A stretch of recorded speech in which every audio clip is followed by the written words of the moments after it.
नमस्कार। अभी हाल ही में मध्य प्रदेश में जो कफ सिरप पीने के बाद बच्चों की मौत हो गई थी, इस घटना की जानकारी आप लोग को होगी। पर क्या आप जानते हैं कि ऐसी घटना अभी कुछ दिन पहले गाम्बिया में भी हुई थी, जहाँ तकरीबन 65-70 बच्चों की डेथ हो गई थी। और उससे भी पहले उज़्बेकिस्तान में तकरीबन 65-70 बच्चों की डेथ हो गई थी। वहाँ भी बच्चों ने कफ सिरप लिया था। और इन सब के पीछे जो कफ सिरप था, वो सभी कफ सिरप में कॉमन बात थी कि वो भारत में बने हुए थे। हमारी ओपीडी में आए दिन मदर्स आते रहती हैं कफ के कंप्लेंट को लेके, और यूजुअली मदर्स इंसिस्ट करती हैं कि हम कफ सिरप लिख के दें। और इनफैक्ट कई बारी तो वो हमसे हमारे प्रिस्क्रिप्शन में पूछती हैं कि इसमें से इनमें से कौन सा कफ सिरप है। और अगर हम नहीं प्रिस्क्राइब करें तो फिर वो केमिस्ट के पास केमिस्ट के शॉप में जाती हैं और खुद से कफ सिरप ले लेती हैं और सेल्फ मेडिकेट करती हैं, खुद से यूज़ करती हैं। कुछ बातें, कुछ गलतफ़हमियाँ जो कफ को लेके हम लोग में बनी हुई है, मैं चाहता हूँ कि मैं आपको यहाँ पे वो दूर कर दूँ। कफ बेसिकली हमारा नॉर्मल प्रोटेक्टिव मैकेनिज़्म है, जो कि ईश्वर ने हमें हमारे प्रोटेक्शन के लिए दिया है। आपने नोटिस किया होगा कि जब भी हम कुछ खाना खाते हैं और कोई भी फूड पार्टिकल अगर हमारी सांस की नली को टच भी करता है, तो हम लोग ज़ोर से कफ करते हैं, ताकि जो फूड पार्टिकल है, वो हमारे लंग्स में, हमारे फेफड़े में ना चला जाए। ब्रॉडली अगर देखें तो कफ 2 टाइप के होते हैं, है ना? वेट कफ और ड्राई कफ, है ना? वेट कफ जो होता है वो जब इन्फेक्शियस डिब्रीज़ हमारे साँस के रास्ते में, साँस की नली में इकट्ठा हो जाता है, तब वेट कफ बनता है। और नॉर्मल ह्यूमन मैकेनिज़्म होता है कि हम उस वेट कफ को निकालने की जो वेट डिब्रीज़ होते हैं उनको निकालने की कोशिश करते हैं, उसके लिए हम कफ करते हैं। ड्राई कफ तब होता है जब हमारा रेस्पिरेटरी एपिथेलियम डैमेज हो जाए और उसके पीछे जो रिसेप्टर्स होते हैं वो एक्सपोज हो जाए, और उनको कोई भी छोटा से छोटा इरिटेंट, जो माइनर इरिटेंट है, वो भी उनको अगर उस इरिटेंट के कांटेक्ट में आता है तो वो कफ जो प्रोड्यूस करता है।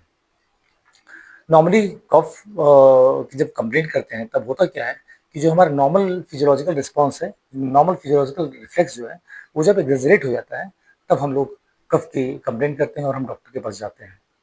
हम लोग बहुत परेशान रहते हैं कि कफ को कैसे ट्रीट करना है।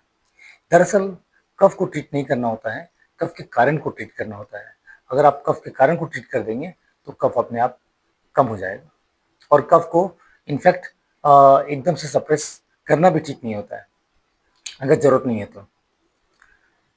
तो इसलिए जब भी कफ की कंप्लेंट आपको फ़ील होती है, तो आपको तुरंत डॉक्टर के पास जाना चाहिए, सो दैट कि डॉक्टर आपका एक पैटर्न समझ सके कि किस पैटर्न का कफ है और क्या ट्रीटमेंट की ज़रूरत है, कफ सिरप की रिक्वायरमेंट है भी या नहीं। एक बहुत ज़रूरी बात जो मैं आपको बताने जा रहा हूँ, 2 साल से छोटे बच्चे को कोई भी कफ सिरप इंडिकेटेड नहीं है। एज़ पर प्रोटोकॉल हम उनको बिल्कुल नहीं दे सकते। इनफैक्ट 2 साल से छोटे बच्चों में सभी तरह के कफ सिरप जो भी अवेलेबल अभी तक हैं, वो सभी इंडिकेटेड नहीं है, और इनफैक्ट वो जानलेवा होते हैं। 2 से 5 साल के बच्चों में कुछ कफ सिरप, कुछ लिमिटेड कफ सिरप्स हैं जो हम प्रिस्क्राइब कर सकते हैं विथ प्रिकॉशन। 5 साल से ऊपर के बच्चों में यूजुअली कफ सिरप को सेफ माना जाता है, लेकिन वहाँ भी आपको बहुत जुडिशियस अप्लाई करना है, खुद सेल्फ मेडिकेट नहीं करना है। आप डॉक्टर के पास जाएँगे और डॉक्टर आपका पैटर्न को देखते हुए डिसाइड करेगा कि कौन-सा कफ सिरप, क्योंकि मार्केट में बहुत सारे कफ सिरप अवेलेबल हैं, और आपके बच्चे को कौन-सा कफ सिरप की ज़रूरत है ना? उसके हिसाब से डॉक्टर लिखेंगे। एक कॉमन चीज़ जो आप सब लोग करते होंगे, कफ में अपने घर में काढ़ा बनाते होंगे। काढ़ा बिल्कुल आप दे सकते हो।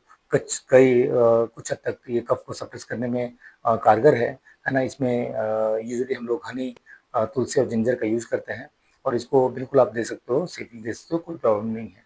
लेकिन ध्यान देना है यहाँ भी कि अगर 1 साल से छोटे बच्चों को हनी एडवाइसेबल नहीं है, तो आप हनी को अवॉइड करें। 1 साल से छोटे बच्चे में, अदरवाइज़ आप यूज़ कर सकते हैं। एक वार्निंग साइन बता रहा हूँ, वार्निंग साइन ऑलवेज़ याद रखना है। कभी भी कफ अ, फास्ट ब्रीथिंग के साथ हो रहा है, साँस तेज़ चल रही है और कफ के साथ साँस तेज़ चल रही है, तो ये एक इमरजेंसी है, आपको तुरंत डॉक्टर के पास जाके और दिखाना चाहिए। तो उम्मीद है कि कफ को लेके आपकी गलतफ़हमी थोड़ी-सी दूर हुई होगी। आपको ये सेशन अच्छा लगा होगा। आप लोग ज़रूर इसको शेयर कीजिए और अपने फीडबैक्स दीजिए। थैंक यू, धन्यवाद, जय हिंद।